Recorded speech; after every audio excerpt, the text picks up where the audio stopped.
Welcome to the Explainer. Today, we're taking a seriously fascinating approach to an ancient text.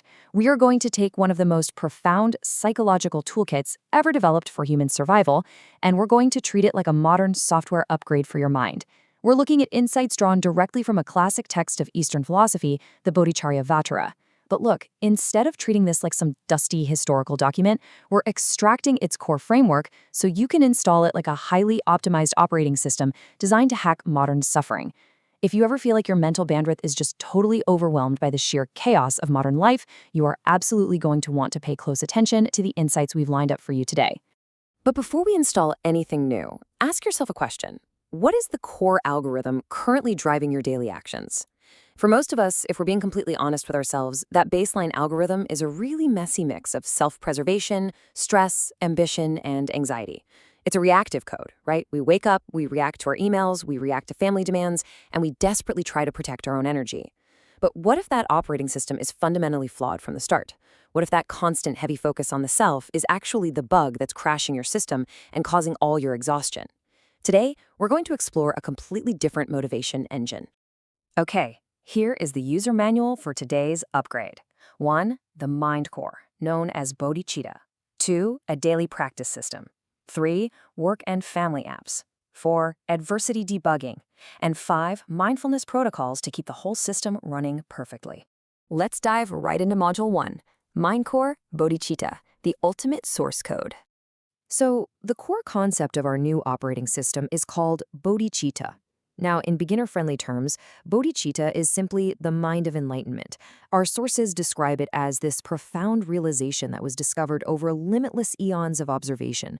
And what did they discover? They found that the absolute best way, the ultimate source code to hack human suffering and achieve lasting joy, is boundless compassion. You know, it's not just a nice abstract idea or some vague religious dogma. It is the fundamental root of all effective action. The text makes it really clear that without this core code of bodhicitta, any other self-improvement techniques are basically capped. But the moment your foundational motivation shifts from how can I benefit myself to how can I benefit all beings, you completely bypass the ego-driven resistance that usually causes us so much pain. It's a real game changer. Moving right along to Section 2, our daily practice system, which serves as your chronological protocol. We've got an elegantly simple matrix here that breaks down a continuous practice for modern daily life. Think of it as your daily schedule. In the morning, your module is aspiration. Your system prompt, literally the second you open your eyes, is may all my actions today arise to benefit others. You're setting the trajectory for the entire day. Then, during the daytime, your module is mindfulness. Your action is just to run a quick background check. Do my current thoughts align with Bodhicitta? And finally, in the evening, your module is dedication. Right before you go to sleep, you mentally gather up whatever good you did that day and dedicate those actions to the joy and liberation of everyone. Morning, day, and night. It creates this continuous, unbroken loop of mental optimization. All right, Section 3, Work and Family Apps. Let's talk about running this OS in daily life. First up, let's look at the family life application. Look, taking care of a family can be deeply, deeply exhausting, and it is so incredibly easy to feel drained by it all. But our source material suggests transforming that exhaustion by using 3 specific aspirations. Whenever you are doing chores, cooking, or just managing everyday household chaos, quietly prompt yourself, may my daily actions arise to benefit others. When you're comforting a child or supporting your partner, think, may my care for my family be a practice of loving kindness. And finally, may this love transform into vast compassion. By simply framing your existing everyday routines with these powerful little phrases, you are no longer just doing the dishes or folding laundry. You are actively practicing profound compassion. Now, what about the workplace? Work is obviously a massive source of stress, but it is also a primary testing ground for bodhicitta. So here are 3 very specific scenarios for transforming that work stress. First, during routine work, you shift the focus. May my work results benefit more people. Suddenly, even a boring spreadsheet has a much higher purpose. Second, when you hit exhaustion or you just hit a wall, you reframe it. Beings suffer more than me. I use this hardship to practice compassion. You're literally using the difficulty to build your empathy. And third, what about success? When you get that promotion or land the big win, your prompt is, this good fortune is provisions for practice, I remain without complacency. You don't let the success inflate your ego. You use it as fuel to help others even more effectively. Which brings us to Section 4, Adversity Debugging. It's time to troubleshoot the mind. I highly recommend taking a mental screenshot of this daily diagnostic checklist. When you are right in the thick of a chaotic day, dealing with a difficult colleague, or reacting to sudden bad news, you have to hit pause and ask yourself this one simple question. Does my current motivation align with bodhicitta? Am I acting out of defense, anger, and self-preservation right now? Or am I acting out of a desire to find a solution that actually benefits everyone? This single question is literally the ultimate circuit breaker for toxic reactions. Let's look at how this perspective shift actually works in practice. Normally, we treat external circumstances, interpersonal conflicts, workplace stress, sudden afflictions, as bugs in our day, right? Things to be fought off or avoided at all costs.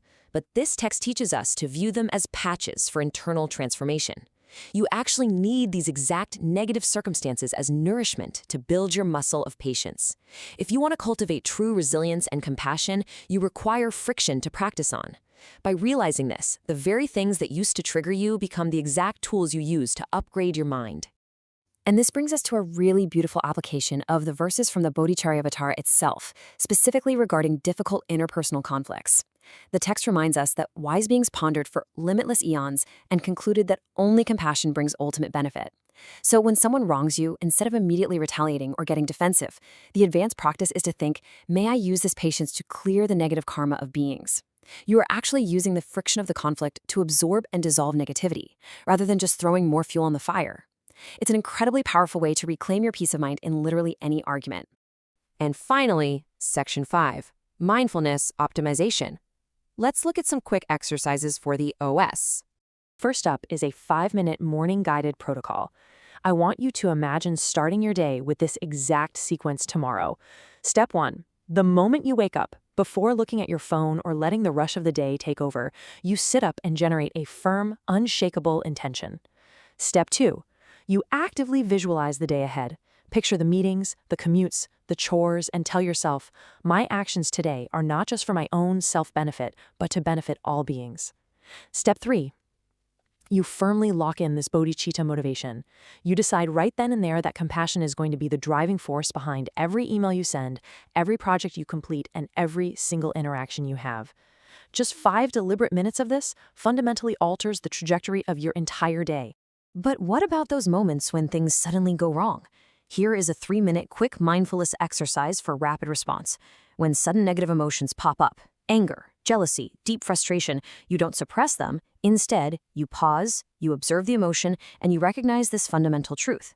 If this mind transforms, this very affliction instantly becomes nourishment for the path. In under 3 minutes, you acknowledge the bug, you apply the patch of perspective, and you instantly neutralize the negative emotion by turning it into fuel for your own spiritual and mental growth. We've covered a lot of ground today, from the core code of the mind to some highly practical daily applications for your work and family life. I want to leave you with this final, absolutely beautiful thought from our sources. Read this quote with me. May this bodhicitta become the direction of all my lifetimes, transforming every breath into compassion and aspiration. Imagine what your life would look like, what your stress levels would be if you truly let that algorithm run your mind. If every breath was transformed into compassion, what kind of world could you create today? Think about that as you go about your tasks, and I highly encourage you to try running this upgraded OS, starting right now.